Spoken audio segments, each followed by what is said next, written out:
ಬಾ ಶಿವ ತಗಬಾ ಇದ್ನ ಬಕೆಟ್ ಇದು ನಿಮ್ ತಾವ ನೋಡ ಶಿವ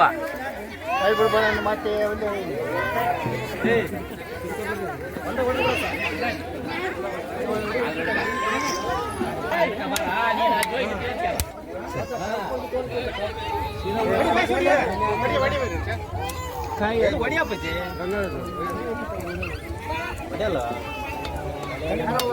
ವರ್ಷಕ್ಕೆ ಬಂದಿದ್ದು ಅವು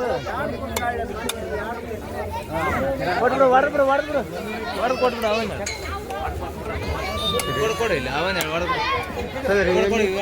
ಎಣ್ಣೆ ಅರ್ಧ ಕಾಯ್ತು ಅಲ್ಲಿ ಉದ್ನಿಕಾಯಿ ಈಗ ಬೇಡ ಲಾಕ್ ಚಿಲ್ಕ್ ಹಾಕ ಅಲ್ಲ ಅಲ್ಲಿ ಮನೆ ಹೋಗು ಇಲ್ಲಿ ಕಾಯಿ ಕೊಡ್ಸಕ್ ಬಂದಾರ ಇಲ್ಲ ಇಲ್ಲೇ ಬಂದ ಕೊಟ್ಬಿಡು ಅಲ್ಲಿ ಆಮ್ಯಾಕ ಹೊಡಿತಂದ್ರೆ ಅರ್ಜೆಂಟ್ ಮಾಡಿದ್ರೆ ಏನು ಮಾಡೋದು ಎಲ್ಲ